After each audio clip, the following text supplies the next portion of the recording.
Hello, everyone. Welcome to Doman Learning's April Q&A. This is our question and answer session where parents join from around the world and ask us questions about the Doman Method, early childhood education, parenting, and any other topic. So to all of you, wherever you are, welcome. Whether you're watching right now on Facebook, Instagram, or YouTube, you can type your questions into the comments box and Noah and I will see it in real time. My name is Spencer Doman. I'm a co-founder of Doman Learning. I'm here with my brother, Noah Doman, who is the head of parent success at Doman Learning. He's the first person that parents usually talk to when they contact Doman Learning, and he helps parents navigate challenges or questions. We want to start by welcoming all of you. We've got a couple of quick announcements before we jump into questions. So the first announcement is that if you want to have a call with Noah to learn more about Doman Learning, if you have questions about our online courses or materials, he's available to talk to you. Noah, how can they schedule a call with you? Yeah, so I have added a link to my Calendly on Facebook, YouTube. I don't know if it shows up on Instagram, but you can also go to, if you're on Instagram, just go to our bio, click the link, and you can schedule a call with me there. I love these discovery calls. You know, if you're wondering if the Doman method is right for you or, where to start, where do you start teaching? Do you want to start teaching reading to your kid or math? I'm always happy to talk. It's the best part of my job talking to you guys. So please, if you have any questions, you can schedule a call with me there. Perfect. Thanks, Noah.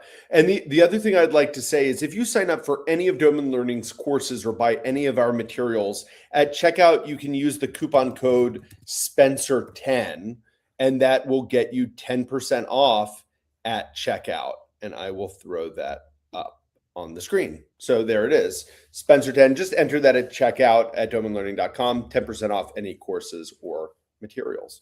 All right, so we're going to start first by answering questions from parents that were pre-submitted. These are all questions submitted by parents who have already enrolled in Doman Learning's online courses, like the Reading Before School course, the Math Before School course. We start with those questions, and then if there's still time left, we take questions from the general audience.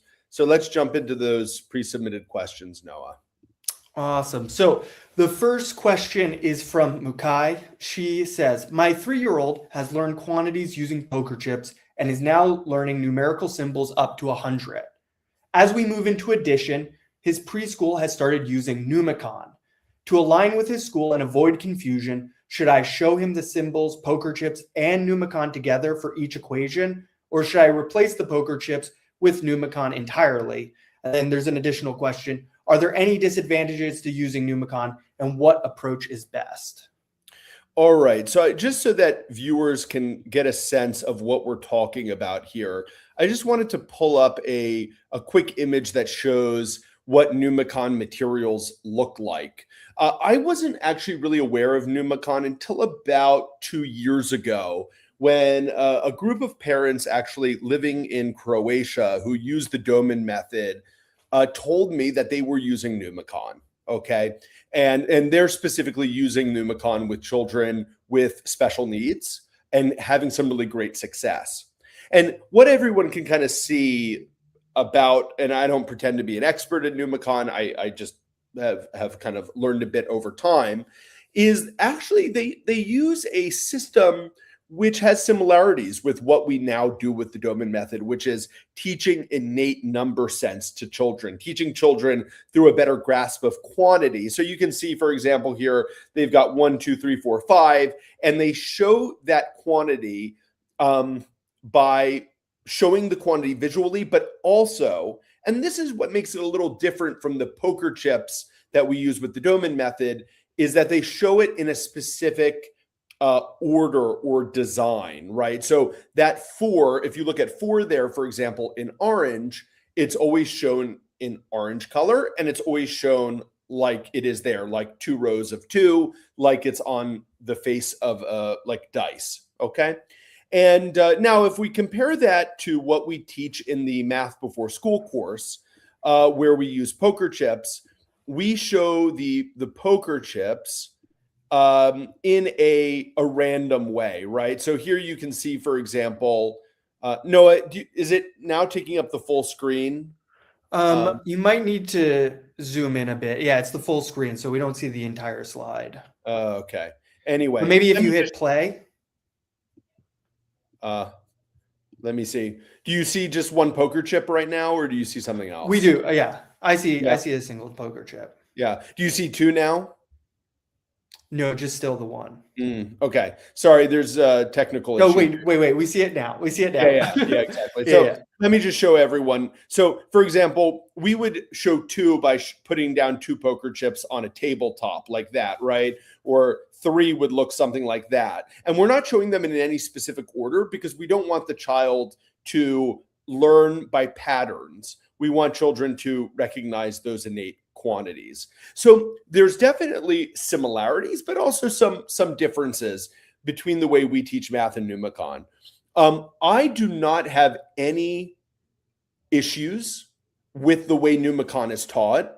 And so, to answer this mother's question about is there any kind of contraindication or problem with doing the Doman method and Numicon side by side? Absolutely not. In fact, I know children who have done both programs side by side and done great. So that kind of answers the question there.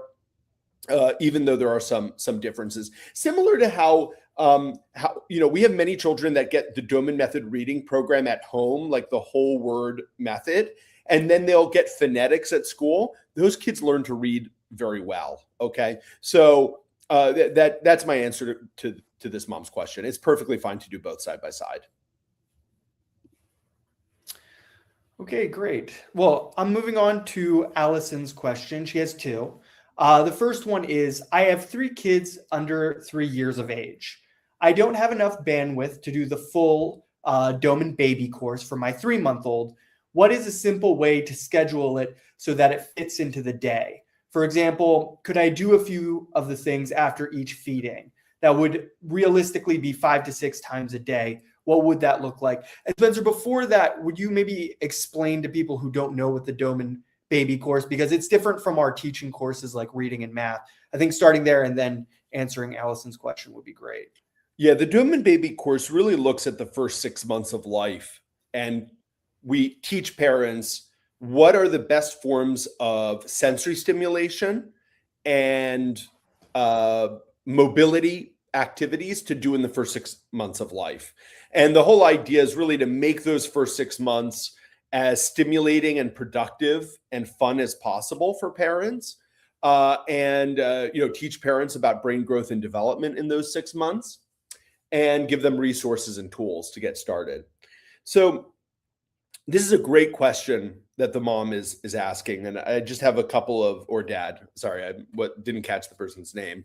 So the first thing is, never start with more than you're able to handle. So if everything we teach in the Doman baby course feels a bit intimidating, then I would perhaps say, okay, start with the things you're most excited about starting with and begin with those. So let's say you're like, oh, I can't wait to do the visual recommendations. I can't wait to do the crawling track. And I want to do the speech development activity. Great. Start with those three things. And then when those are going well, you can start adding the other Doman baby activities in addition to that. Now, what this parent is thinking is spot on. They're thinking in terms of wake and feeding cycles. And when you're with a baby, I was just visiting someone's home last weekend who has a 1-month-old, and babies sleep all the time. It's just a fact, right? They need to sleep, they need to feed. And so the Doman baby stimulation is going to fit into those wake windows. Now, what I have to say is, I was doing the program with this 1-month-old. The 1-month-old was like, come on, buddy. Like I would do the visual stimulation and he was like, come on, keep going. And then I do auditory. He was like, yep. And then at a certain point, he would just pass out and fall asleep, because it's a lot of stimulation. And babies that grow up on our program tend to sleep really well because they're getting all the stimulation, they're getting the physical opportunities, and they when they sleep, they really sleep. Which is great. Parents have told us that for years, that it's wonderful. So to answer the question, yeah, the best thing to do is when you're after your baby, let's say, sleeps and wakes up, um, you're going to work those Doman sessions in between the during the wake cycles, obviously, and between feeds. And so, what I would usually do is first thing I would do is probably a visual stimulation activity. So I do the visual thing first because when you've got that child brightest and most energetic, you want to do the visual thing, which is going to attract their attention. Then I usually like to do the physical thing next, which is the crawling track, because at that point, the baby still has a lot of energy. And so they crawl down the crawling track. It's a good opportunity. Then when they get to the bottom, I like to do some sensory activities for fun, like auditory stimulation or tactile stimulation. And then with the time you have left, you might do the balance activities, the speech activities. So that's kind of like how I like to structure things. But again, for this parent, just maybe start with 3 activities. And when that's going well, then start adding from there. One final comment I want to make, Noah, especially moms after giving birth, they need rest time themselves. So for example, with the 1-month-old that I was working with in the household, mom is still recuperating herself. She's sleep deprived, and she has to make sure she's getting the time she needs to rest. So you've got to kind of balance all these things together. And so don't feel badly if you can't get everything in. It's perfectly fine. My mom has done this program with 4 children and with grandchildren. She says, listen, you're not going to get everything done in a day that you want. Well, going on to Allison's next question. She says, also, how should I teach my 3-month-old? Sorry. Also, I would like to teach my 3-month-old both reading and math, but don't have enough time to teach both at once. Which one would be the best to teach first? Is it too early to start teaching math or reading at 6 months? I know the curriculum says it's for 6 months, but how do I know she will learn it that young? So there's a few questions in there. So I think let me start with, is the child too young? Yeah, the answer is no, not too young. 6 months is, because at 6 months of age, children can see detail. They're ready for the reading and the math program at that point. Some babies are actually ready for it earlier than that, especially if they get the Doman baby activities. Their vision and their hearing develops faster because of the stimulation. But no, 6 months you can get started. To answer reading versus math, I always like to say to parents first, which one are you more excited to start? And whatever the answer is, that's the correct answer, because when you're getting started with something, especially something that requires some consistency, some commitment, best for you to get started with something you're excited to do. So that's my first answer. Now, if a parent said to me, Spencer, 50-50, reading and math are equal to me, you choose, I would say do reading, because I think that if you can give your child any intellectual gift in the first years of life, I would say giving your child the ability to read independently is the best, because once a child reads independently, it just opens up a world for them where now they can learn on their own. And, if I ask you to name me the 5 smartest people you know, and then I say to you, okay, thank you for that list. Now name me the 5 best read people you know. I promise you a lot of those same people are going to be on the same list, right? So I would start with reading if you have to choose one. Great. Okay, moving on to Mohammed.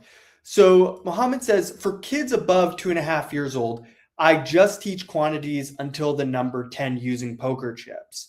How come kids under 2.5 learn quantities up to 100? Okay. So the first thing I would say to Mohammed, now, if Mohammed has taken the math before school course, and it sounds like he has, he might have just watched the B modules for a child over 2 years and may not have watched the A modules, which is fine. That's the courses for children under 2.5 years. But the reason why is during those first 2 to 3 years of life, children are able to take in information at a rate that is never replicated again in their lifetime. And maybe one of the best ways to think about this is in terms of languages, right? If a baby is exposed to a language in the first 3 years of life, they will speak that language with the perfect accent from the place that they are learning it from. But as you get older and older, that ability to speak in that perfect accent is harder and harder. And it's because essentially, as our brain becomes more and more developed over time, more mature, it also becomes to a certain degree more closed off from learning certain new things. And so babies are able to learn things visually that in those first years of life that they aren't able to learn later on. And one of them happens to be the ability to recognize large quantities. Yeah. Now, why that exact, if someone asked me, Spencer, tell me exactly why that happens, like why over time is that ability lost? That's a harder thing for me to answer because there hasn't been a huge amount of neurological research into this.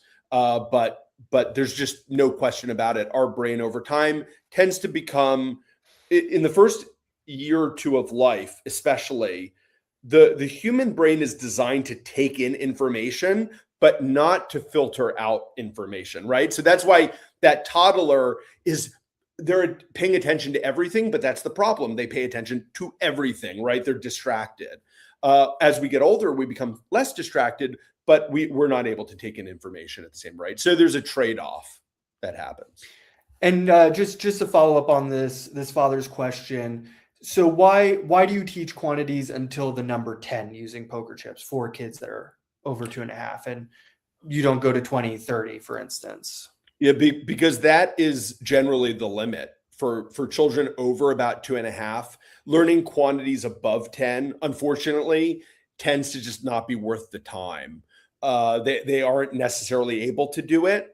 And it's actually better to just teach those first 10 so that they have that innate number sensibility. And then we can kind of use that as a stepping stool to teach mental math. And I want to make it clear, it is absolutely possible, not just possible, likely, that children after 2.5 can become amazing at mental math. This is the perfect time to get started with that. And it all starts with that innate number sense. But yeah, we don't go beyond 10 just because it's not worth the time, to be honest. Since we're kind of at the halfway point, I want to say for parents who are joining, we are answering questions now that are pre-submitted by parents who are already enrolled in our courses. But at the end, when we get through these, please ask away. We'll answer your questions. I also want to say hi to little Docha. She said hello earlier. Always nice to see you in our Q&A. Okay, moving on to Dominica. So she has a daughter who is 10 months old, and they've been doing the Doman reading program in English and Italian. They've been doing math dots and bits of intelligence or Doman cards too since she was 4 months old. So her first question is, I teach my baby Doman cards by presenting different categories in different languages. Farm animals in English, wild animals in Italian, to avoid repeating the same images. However, I'm worried she won't know the names for these concepts in both languages. Should I keep showing different categories per language, or should I show the same categories and photos in both languages so she gains the vocabulary in both? What is your suggestion? Yeah, the second one. She should teach a category in one language, let's say English, and then you come back a little later, could be as early as the next week, or it could be a month later, depending on how you like to organize yourself. And you teach that same category in the other language, right? So, if, for example, you teach elephant in English and dog, and then the next month you pick up the exact same pictures and you teach them in Italian. You say elefante, cane, gatto. You teach the same pictures again, and you just tell your child, we're going to do them in Italian now, and it's fine. Kids are linguistic geniuses. They don't get confused by that. Do you have a preference on you starting like teaching the native language first versus the second language, or does it not really matter in this instance with Doman cards? Okay, so here I have to kind of differentiate two different situations. And this is, are we in a home which is multilingual or one language is spoken? If it's a multilingual home where English and Italian are spoken on a daily basis, I don't care which one you start with because your child understands both languages. Now, on the other hand, if you're a family that speaks English and you've decided, I want to start to show my child Italian, but I don't really speak it, then you've always got to start with your native language first. Because if you show a picture to your child, let's say of a giraffe, right? Your child has never seen a giraffe before. Your native language is English. But if you go giraffa and you're showing a giraffe for the first time, your child may not, fully understand. They might get a little confused confused isn't the right word, but they would be much better off if you teach them first in the native language. This is a giraffe, this is an elephant, this is a dog. Now they have a foundation to base that on, and then you teach the second language. Yeah. Okay, moving on to Dominica's second question. We're at the sentence stage in both English and Italian with my 10-month-old. Because she is so active, I currently only show her cards during diaper changes. When should we move to Doman books? And how do I introduce them if she won't sit still to read? Can I present books in the same way I show flashcards while she's lying on the changing table? Yes, absolutely. Yeah, you could show books while she's lying on the changing table. The Doman books from the Doman learning materials are very similar to showing sentences, right? Because each page has a sentence on it, followed by a page of a picture. So it actually doesn't take that much longer to show a book than it does sentences. And also children, because the Doman books have pictures, they tend to love the pictures. They tend to be more engaged. So the answer is yes, you could absolutely do that. For Dominica's last question, just so you know, she has, the full premium bundle. So she has access to the Math Before School course. And she's wondering, we've been doing dots for 6 months since my daughter was 4 months old. When do you suggest we transition to numerical symbols? I've heard it's best to stick with dots as long as possible and wait until age 2 or 3 for numbers. What is your advice? It's not about the child's age, about when you start to teach numerals. And by the way, just for everyone, so we're on the same page, when I say numerals, I'm talking about the numerical symbols, like how we write numbers, right? So it's not about you must wait until 2 or 3 to teach this. Rather, it's about making sure you're doing all the things with your baby with dots, right? That you can before you move to the numerical symbols. So when you watch the Math Before School course for babies, this is for children under 2.5. These are all the classes in the A modules. You'll see that we start by teaching the dots up to 100, right? And then we start to get into teaching operations with the dots. So we do addition, subtraction, multiplication, division, right? Multiple step equations. So we do all of that before we get into teaching the numerical symbols. So yeah, it's not about an age. I just recommend you follow the steps in the Math Before School course with the dots that we teach before you get to the numerical symbols. So some children might even be getting to the numerical symbols, in the first year of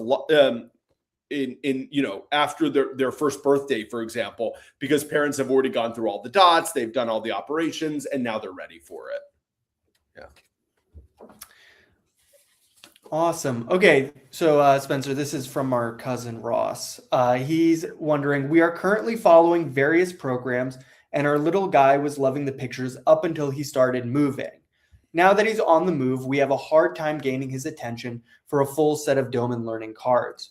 What do you recommend doing during this time where mobility seems to be his primary focus? Great question. And this is something that virtually every family goes through, and sometimes can lead parents to become a bit disheartened because they're like, oh, my child was loving the cards and now he or she's become so mobile and he or she's not looking as much. And sometimes parents feel kind of frustrated or like failures, and they go, I can't do this anymore. So What I usually like to say is, number one, you have to change how you teach during this period.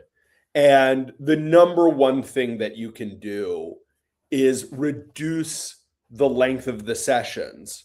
Now, if parents are doing things right, they're showing 5 cards in a showing. Shouldn't be more than 5 cards.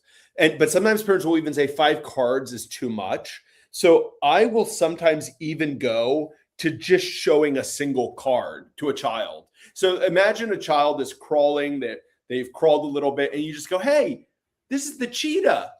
And you put it down and you walk away. Okay. And this does two things. First of all, it's a split second, it's a short session. And almost every child is happy to look. Oh, they'll go, "Oh, one picture," and that's it. But it's also about changing the dynamic of the program. And this is the really important thing, because you show that one card and you walk away, and your child is often going to be like, "Whoa, whoa, whoa, hold on. You don't have another one, like just one card." And because let's say they're only willing to sit through 3 cards, right? Not 5, but 3. And you show one, you leave them wanting more. And it always goes back to the old Glenn Doman phrase that he writes 100 times in his books, always stop before your child wants to stop, right? Always stop before your child wants to stop.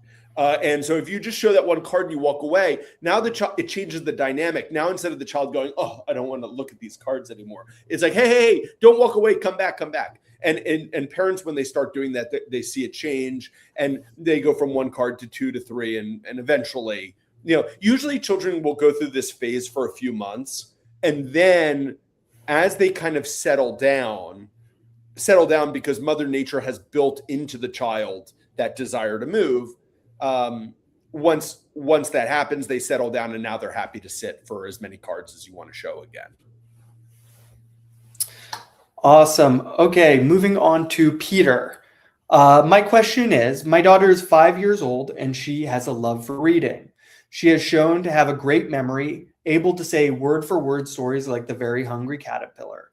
Even with her hypotonia, she's able to say partial parts of longer words. We can see her trying to say the entire word.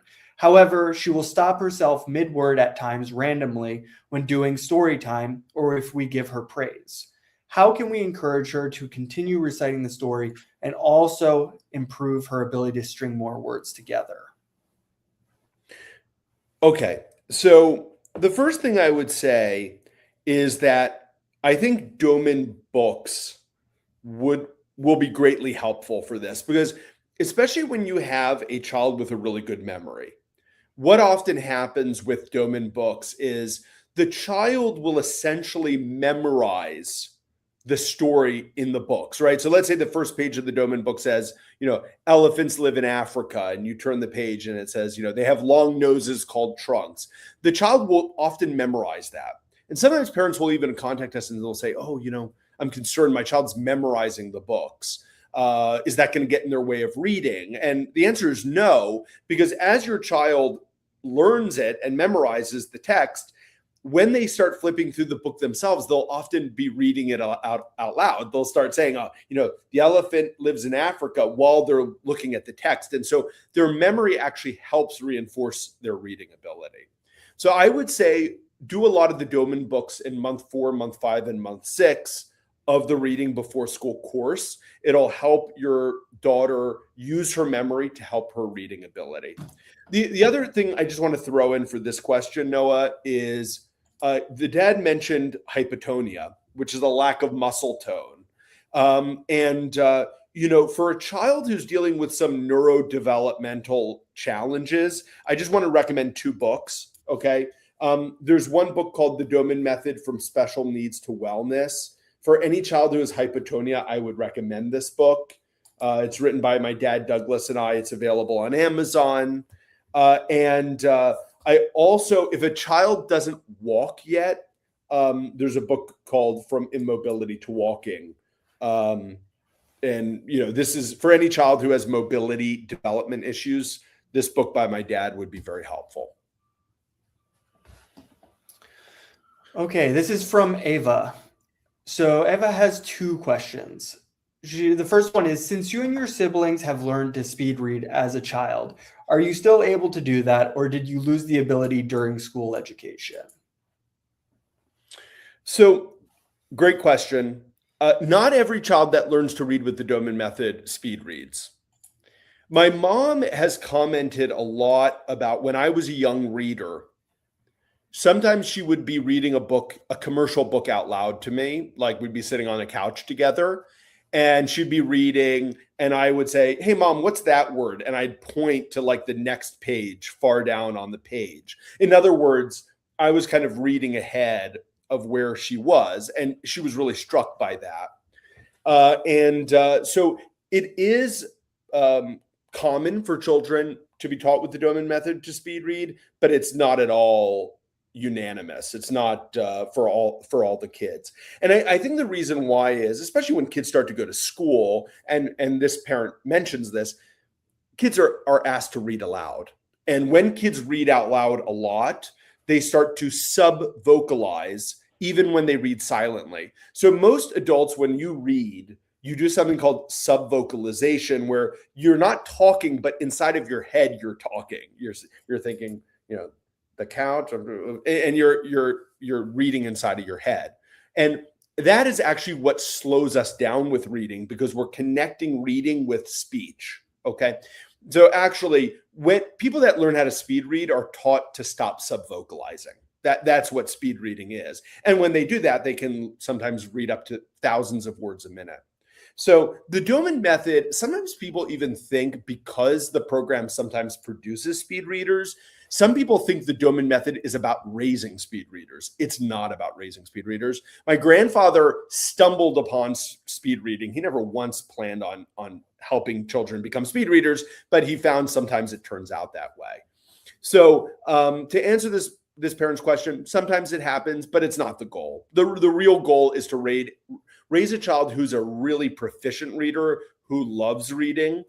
And I do want to say, when a child reads well and they love reading, they almost always become a fast reader. Some people aren't aware of this, but people who read all the time become faster and faster readers. Noah and I know this. My mom, who reads every day, usually 30 to 45 minutes, she will crank through books, one book a week, two books a week easily. And that's not just because she's reading a lot, it's because she's become a faster reader over time. While people that don't read a lot, they become slower and slower over time. Also from Ava, I've been reading that early formal education only provides a temporary head start, and that kids are more creative and inventive long-term when given room for free play. What is your opinion on this? Noah, sorry, you broke up for me. Could you say that one more time? Yeah, sure. So I've been reading that early formal education only provides a temporary head start, and that kids are more creative and inventive long-term when given room for free play. What is your opinion on this? I have read those claims as well, that children that are provided with kind of formal education, I will say most of these studies are with children at like a preschool level or kindergarten level that are being educated in school, not at home, that over time those gains are lost. My attitude toward that is that that's probably because they're not being taught a lot. They're not being stimulated a lot in those early years. And so whatever they're being taught, other kids end up kind of catching up over time anyway. So I think it's a matter of how the children are being educated, not that over time you kind of lose ability, if that makes sense. So I definitely have found that children that are raised with the Doman method, tend to be much more successful in school. They tend to have more options in life. They're much more likely to go into higher education. Not that that's the goal, but that's what we found. They tend to be more intellectually curious people, I found. So yeah, I hear what this parent is saying, but I disagree with it. Yeah. I do want to say from Ava, from her questions from last time, she just wanted to mention that she is thankful for the tips. She went back to printed cards, and and also has reduced it to just the reading program and just focusing on that until it runs smoothly. And she said the fun is back and we're enjoying our sessions again. So great job, Wonderful. Ava. And Yeah. that's great, Ava. I'm happy to hear that. It's always good to get that feedback. And I also want to say, I'm not against free play. I think free play is great. My only issue is when people claim that free play is the only thing that children should do in the first 6 years of life. I don't. Not only do I think that's not optimal, I don't even think that's natural. I think it's natural for human adults to teach young children, and even if they don't pick up cards, even in the way they speak to them and stimulate them. I keep going back to it because last weekend I was with a 1-month-old. The most interested I ever saw the 1-month-old was when mom was talking to the baby and explaining things to him. When mom was talking to him, he was locked in. Even more so, he loved when I showed him cards, but he was more interested when mom was talking, So, yeah. So I don't think it's even natural, this concept of all kids should do is play. It doesn't seem right to me. So this is the last question from our pre-submitted questions. This is from the Fogg family. So first, I'd like to thank you all. I always love stories like this. I was taught to read by my mother using How to Teach Your Baby to Read 30 years ago. I've enjoyed reading my entire life and have hugely benefited from being able to read much more quickly than most of my peers. I wanted to give this gift to my kids, which is as third generation, it's always nice to hear about, it getting passed on to other generations too. So the question is, we have a 13-and-a-half-month-old and a 2-and-a-half-year-old. I made 25 of their favorite words to start, and they love them. They both want to say the word and, if possible, act it out. This leads us to spending probably 5 to 10 seconds per card, but they are highly engaged and enthusiastic. I move on to the next card while they are still really engaged. Is this okay? And do you have recommendations on how I tailor the program for both of them? I would like to do their sessions together as much as possible. Great. And what's this parent's name, Noah? I don't have a first name, just the Fogg family. Got it. Okay. So what I would generally, what I got this similar question from another parent recently. When you've got that child who wants to shout out every word and, they see the word kick and they want to kick a ball and all that, my favorite thing to say is, all right, let's do this. First time is mommy's turn, then it's your turn. Okay, so you say, let's go through the 5 cards, cow, chicken, egg, you show your 5 words. And then you say, now it's your turn. And you show them the word and they get to shout it out. They get to act out. So that way they're still getting the speed of a quick showing, but also they're getting to play a role. Everyone wins. I tend to find kids are happy with that. They're kind of like, all right, you get a turn and then I get a turn. So it feels fair to them. And then the second part is, how would you tailor the program to the 13-and-a-half-month-old and the 2-and-a-half-year-old? Generally, I would focus on the 2-and-a-half-year-old because generally when you focus on the older child, the younger child just wants to do what their older sibling is doing because the older sibling is the coolest person on earth. So why wouldn't you want to do everything your older sibling is doing? And in fact, I teach parents, when parents say, hey, I've got one child who loves the cards and another child who doesn't, what do you think? I always say, okay, just tell the other child, okay, I'll do the cards with this sibling, no worries, you can go and play. And then the other kid's like, no, I want to be a part of it too. So it just creates a lot of fun, doing the program together. So I would say, yeah, really try to be consistent for the 2-and-a-half-year-old, and then allow the 13-month-old to be there and soak it in when they can. But if you don't get everything done with the 13-month-old, that's fine. Yeah. As the younger sibling, I mean, Spencer is 8 years older, but we have a sister, Morgan, who's in between both of us. And I definitely remember learning alongside her while our mom taught her. So definitely works. Well, that's the end of our pre-submitted questions from parents who are enrolled in our programs. So now we can move on to anyone's questions. If you have any questions, please submit them. I see already that we have a question from Lil Docha. Should we start there, Spencer? Yeah. And in fact, no, unfortunately, I'm already late for something I need to do. So let's run through Lil Docha's questions, and then we'll see if we've still got time for any others. Okay. Got it. Okay. So, Lil Docha, what's the best way to teach a 10-month-old reading? I want to teach her in English, Russian, and Spanish. Should I spread the whole word cards as you mentioned, 1 week English, next week Russian, etc., or I should flash the same word in 3 languages at the same time / session? Also, should I add picture? Well, we'll start there. Let's start with that one. Yeah, don't do them in the same session. Yeah, always do languages in different teaching sessions, and you should always tell your child before, like, let's do animals in English, or let's do action words in Russian, and so on.